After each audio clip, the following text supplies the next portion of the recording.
अस्सलाम वालेकुम स्टूडेंट्स। मेरा नाम अम्मार मुजाहिद है और आज के इस लेक्चर में आप सीखेंगे कि मीन वैल्यू थ्योरम क्या होता है और इसकी स्टेटमेंट के बाद हम फिर इसकी एग्जांपल्स भी करेंगे। सो लास्ट लेक्चर में अगर आपको याद हो तो हमने रोल्स थ्योरम किया था। रोल्स थ्योरम दरअसल इसी मीन वैल्यू थ्योरम का एक पर्टिकुलर केस है। ठीक है, तो चलें ज़रा स्टार्ट करते हैं स्टेटमेंट से। इसमें होता ये है कि अगर आपके पास कोई एक फंक्शन है जिसको चलें हम as usual y is equal to f of x से रिप्रेजेंट कर रहे हैं। F of x is a function और ये फंक्शन जो है इसको दो कंडीशन सेटिस्फाई करनी है। यानी ये फंक्शन आपका कॉन्टीन्यूस होना चाहिए इसी क्लोज इंटरवल के अंदर, और उस क्लोज इंटरवल को चलिए हम a कोमा b से रिप्रेजेंट कर लेते हैं। ठीक है, फंक्शन आपका इस क्लोज इंटरवल के अंदर कॉन्टीन्यूस है और इसके साथ साथ फंक्शन का डिफरेंशिएबल होना भी लाजमी है, but on the open interval. Points आपके पास वही रहेंगे, ओपन इंटरवल के अंदर फंक्शन का डिफरेंशिएबल होना भी लाजमी है। ठीक है, देन बेसिकली इसी इंटरवल के अंदर से हमें एक पॉइंट मिलेगा, ये जो आपको ओपन इंटरवल नजर आ रहा है ना, इसी ओपन इंटरवल के अंदर कम से कम एक पॉइंट लाजमी एग्जिस्ट करेगा, c belongs to a b, such that कि आपके पास f prime of c derivative of f at c this is equal to simply boundary points पर जो इमेजेस हैं ये उनका डिफरेंस है f of b minus f of a, this is divided by b minus a। ठीक है, आपके point जो c होगा वो इस कंडीशन को सेटिस्फाई करेगा, यानी f prime of c this is equal to f of b minus f of a divided by b minus a। और अगर आपको याद हो तो लास्ट टाइम जो रोल्स थ्योरम था उसमें आपके पास f ऑफ a और f ऑफ b भी इक्वल थे, यानी तीन कंडीशंस थी। तो आपके पास अगर f ऑफ a और f ऑफ b सेम हो तो आप यहाँ से इजीली बता सकते हैं कि आपके पास f prime of c zero आ जाएगा, यानी c पर आपके पास जो टेंजेंट लाइन बनेगी उसकी स्लोप ज़ीरो होगी। लेकिन ये एक जनरल केस है, यानी इसमें आपके पास स्लोप लाजमी नहीं है ज़ीरो हो भी सकती है, बट चलें ज़रा इसकी पहले ज्योमेट्री देखते हैं फिर आपको मज़ीद इसका आइडिया होगा। For example g this is over coordinate system और इसके अंदर हम अपने से ही कुछ कर्व ड्रा करते हैं किसी एक इंटरवल के अंदर। फॉर एग्ज़ाम्पल जी मेरे पास जो कर्व है वो कुछ इस तरह से है। ठीक है, और आप यहाँ से देख सकते हैं ये इंटरवल का फर्स्ट पॉइंट है, इनिशियल पॉइंट, और ये लास्ट पॉइंट है b जिसको हमने कह दिया। ठीक है, इस इंटरवल के अंदर आपके पास ये जो फंक्शन है ये डिफाइन है। ठीक है, ओके, सो अब देख रहे हैं आप ये कॉन्टीन्यूस भी है और डिफरेंशिएबल भी है, आप यहाँ से इजीली बता सकते हैं। और नेक्स्ट ये है कि आपके पास ये जो पॉइंट c होगा दरअसल f of b minus f of a, यानी f ऑफ b आपका जो है वो यहाँ पर है, लेट्स से y एक्सिस पर, और f ऑफ a आपका यहाँ पर है, इन दोनों का difference divided by b minus a, यानी ये राइज ओवर रन आप कह सकते हैं। तो बेसिकली ये जो आपके पास एक स्ट्रेट लाइन बनेगी आप उसको सेकेंड लाइन भी कह सकते हैं, इनफैक्ट दिस वन, इस तरह से। ठीक है, हाँ, अब f of c, f dash of c का मतलब क्या है कि डेरिवेटिव एट c वो बेसिकली इक्वल होगा, आप कह सकते हैं कि इस लाइन के पैरेलल लाइन आ जाएगी। हमारे पास कोई c पॉइंट एग्जिस्ट करेगा कि जिस पर अगर आप टेंजेंट लाइन ड्रा करते हैं दिस वन, वो इस वाली टेंजेंट लाइन के जो हमने पहले ड्रा की है जो बाउंड्री पॉइंट्स के मिलाने से बनी है वो उस लाइन के, उस सेकेंड लाइन के पैरेलल में आ जाएगी। ठीक है, यानी आपके पास रोल्स थ्योरम में ये था कि आपके पास जो पॉइंट c था उस पर बनने वाली टेंजेंट लाइन एक्स एक्सिस की पैरेलल होती थी, लेकिन ये चूंकि जनरल केस है इसमें आपके पास f of b minus f of a divided by b minus a। ठीक है, this is the slope of the second line, ये जो आपको सेकेंड लाइन बन रही है इसके पैरेलल में आपके पास एक ये लाइन आ जाएगी। ठीक है, this is the mean value theorem. ठीक है, और लाजमी नहीं है कि आपके पास ये c पॉइंट एक ही हो, एक से ज़्यादा भी हो सकते हैं। ओके, सो नेक्स्ट हम चलते हैं ज़रा इसकी एग्जांपल्स की तरफ। यानी आपको फंक्शन गिवन होगा, आपने पहले चेक करना है क्या वो फंक्शन गिवन इंटरवल के अंदर कॉन्टीन्यूस है और ओपन इंटरवल के अंदर डिफरेंशिएबल है, देन आपने c पॉइंट फाइंड आउट करना होगा बेसिकली। चलिए हम स्टार्ट करते हैं ज़रा। नेचुरल लॉग ऑफ x मेरे पास फंक्शन है, f of x this is equal to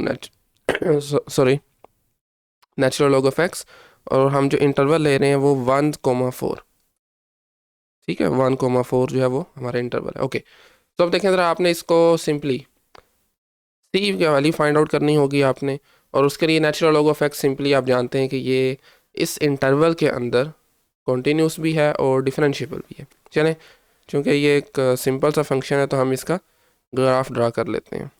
well, so this is our coordinate system और हमारे पास जो इसका ग्राफ होता है वो कुछ इस तरह से होता है, 1 के ऊपर कुछ इस तरह से, और इस तरीके से 1 के नीचे आपके पास एक एसिम्पटोट बनता है। दिस इज़ द पॉइंट 1, और आपका जो इंटरवल है वो 1 से लेकर 4 तक है। ठीक है, 1 से लेकर 4 तक है। तो यहाँ से देख सकते हैं this is continuous as well as differentiable on the open interval 1,4। तो अब आपने जस्ट करना ये है कि इसका derivative f prime of x, this is simply natural log of x का डेरिवेटिव क्या होता है हमारे पास, दिस इज 1/x।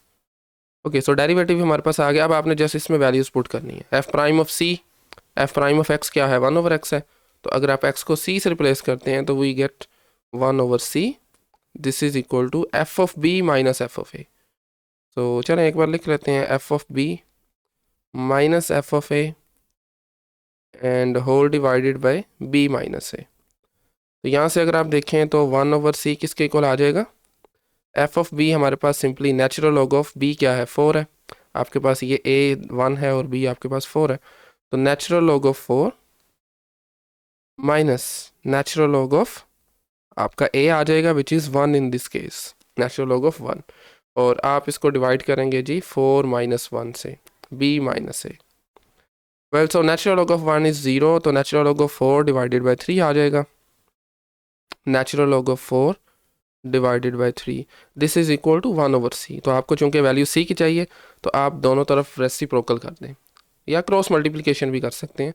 तो आपके पास क्या आ जाएगा, c is equal to 3 divided by natural log of 4, 3 divided by natural log of 4, and this is equal to, जब आप इसको सोल्व करेंगे तो approximately equal to, okay this is not exactly but approximately equal to 2.164, 2.164। और ये point अगर आप यहाँ से देखना चाहें तो let's say this is 2 then this is 3, तो आपके पास यहाँ कहीं होगा। और देखें 1 से लेकर 4 तक हमारे पास जो एक दिस लाइन जो कि एक सेकेंड लाइन होगी, राइट। आपके पास ये जो सी पर अगर आप टेंजेंट लाइन ड्रा करते हैं तो इस लाइन के वो पैरेलल में आ जाएगी। ये हमें मीन वैल्यू थ्योरम बताता है। ये जो आपकी वैल्यू है ना, दिस इज, ये आपके पास है c इज इक्वल टू 2.164। तो ये आपके पास एक ऐसी वैल्यू है जहाँ पर आपकी condition f prime of c this is equal to f of b minus f of a divided by b minus a, ये सेटिस्फाई करता है। ठीक है, तो आपके पास बेसिकली ये वैल्यू हमने फाइंड आउट करनी होती है। अच्छा, इसी तरह से चले एक और एग्जांपल करते हैं, और इस बार जो मैं फंक्शन थोड़ा सा हम ज़रा चेंज करते हैं। F of x is equal to, next example में f of x this is equal to 1/x, और इंटरवल चले हम यहाँ पर ले लेते हैं 1,3, 1 से लेकर 3 तक। और अब जानते हैं, अब हमने पहले करना क्या होता है, दो कंडीशंस देखनी है, यानी कंटिन्यूटी और डिफरेंशिएबिलिटी।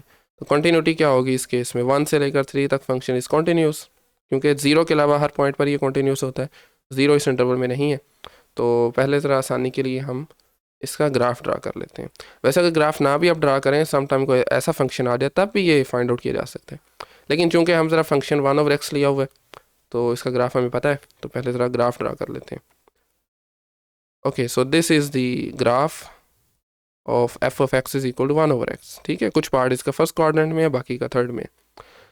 वेल, सो इंटरवल, हाँ इंटरवल भी यहाँ पर देख लेते हैं। दिस इज़ 0.1, चलें यहाँ पर हम 3 ले लेते हैं। ठीक है,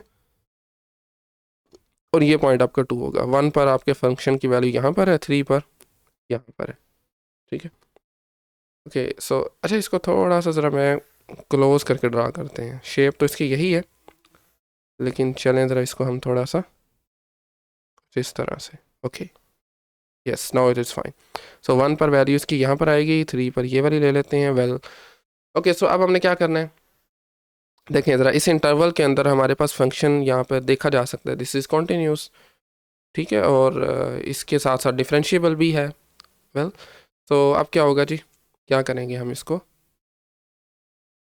ओके, सो वेल, सो अब हमने क्या करना है, इसका डेरिवेटिव लें पहले तो, क्योंकि हमने जो मीन वैल्यू थ्योरम में पहले मैं वो लिख देता हूँ। F prime of c this is equal to f of b minus f of a divided by b minus a. ठीक है, divided by b minus a. B आपके पास जो इंटरवल है उसका लास्ट पॉइंट है, और ए आपके पास उसका स्टार्टिंग पॉइंट है।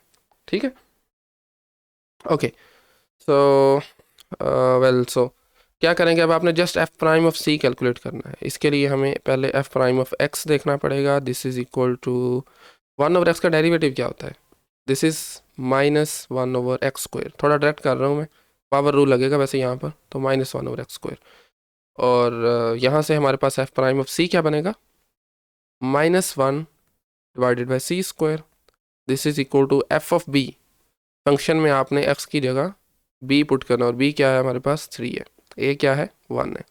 तो सिंपली आपके पास पहले आ जाएगा 1/3 -1/1 डिवाइडेड बाई 3 -1। चलें ज़रा आप इसको सोल्व कर लेते हैं। ऊपर होगा 1/3 -1, नीचे आ जाएगा 2। 1/3 में से जब आप 1 माइनस करते हैं तो this is equal to -2/3 divided by 2। तो 2 आपके कैंसिल आउट हो जाएंगे नोमिनेटर और डिनोमिनेटर से, तो वी गेट -1/3। ऐसे ही है, माइनस माइनस अगेन, ये वाला माइनस और ये वाला minus once again cancel out. तो हमारे पास बनेगा g 1/c²। This is equal to 1/3। Just अब आपने क्रॉस मल्टीप्लिकेशन करनी है, तो we get c² is equal to 3। अब आपको चूंकि c की वैल्यू चाहिए, तो c इज इक्वल टू ±√3। और जब आप इसको फर्दर एवेल्यूएट करते हैं तो we get +(-1.732) approximately equal to 1.732। देखें, एक प्लस में वैल्यू आ गई है, दूसरी माइनस में है। अब आपने चेक करना है कि हमारे पास चूंकि इंटरवल जो है वो 1 से 3 तक है, तो हमारे वैल्यू जस्ट हम कंसीडर करेंगे यहाँ पर प्लस वाली, ठीक है ना। 1.732 वो कहाँ पर है, अप्रॉक्सीमेटली यहाँ पर होगी, दिस पॉइंट पर, ठीक है। तो आप basically f of b minus f of a divided by b minus a, ठीक है, ये एक्चुअली क्या होती है बेसिकली, इस तरीके से आप slope of a second line find out करते हैं। तो आपके पास ये जो लाइन बनेगी वो कुछ इस तरह से बनेगी, ठीक है। और आपने जो यहाँ से पॉइंट अपना निकाला सी, उस पर आप टेंजेंट लाइन ड्रा करते हैं तो वो इस लाइन के पैरेलल में आ जाएगी। सिंपली कैसे फाइंड आउट करेंगे उसको, ये पॉइंट सी है 1.7, इस पर जो टेंजेंट लाइन होगी वो कुछ इस तरह से होगी, जो कि वो आपको दूसरी लाइन के पैरेलल में नज़र आ रही है, ठीक है। इस तरीके से आप करते हैं। तो सी की वैल्यू हमें यहाँ से मिल चुकी है, यही मीन वैल्यू थ्योरम है। और यस, सम टाइम ये हो सकता है कि आपके पास मीन वैल्यू थ्योरम ना सेटिस्फाई करे। जैसे अगर आप इसी फंक्शन में 1/x है ना, तो मैं चलें इसकी इंटरवल जो है वो -1 से 1 तक ले लेता हूँ। तो अब आप देखें ज़रा, -1 और 1 के दरमियान फंक्शन कॉन्टीन्यूस नहीं है और ना ही डिफरेंशिएबल भी है। यानी 0 पॉइंट ऐसा पॉइंट है जहाँ पर फंक्शन की कोई वैल्यू हमें नहीं मिल रही, ना ही डिफरेंशिएबल है। तो इस इंटरवल के अंदर मीन वैल्यू थ्योरम अप्लाई नहीं हो सकता, ठीक है। दो कंडीशन जो हमने स्टार्ट में पढ़ी थी, कंटिन्यूटी और डिफरेंशिएबिलिटी, वो कंडीशन सेटिस्फाई होना लाजमी है। कंटिन्यूटी क्लोज इंटरवल पर और डिफरेंशिएबिलिटी ओपन इंटरवल पर। देन हमें एक पॉइंट सी मिलेगा जिस पर टेंजेंट लाइन ड्रा करने से वो दूसरी लाइन के पैरेलल में आ जाएगी, ठीक है। So that's the mean value theorem. Okay, so I think आज के लिए इतना ही। आज के लेक्चर से मुतल्लिक कोई क्वेश्चन क्यूरी है तो कमेंट सेक्शन ओपन है, आप वहाँ पे पूछ सकते हैं। Thank you very much.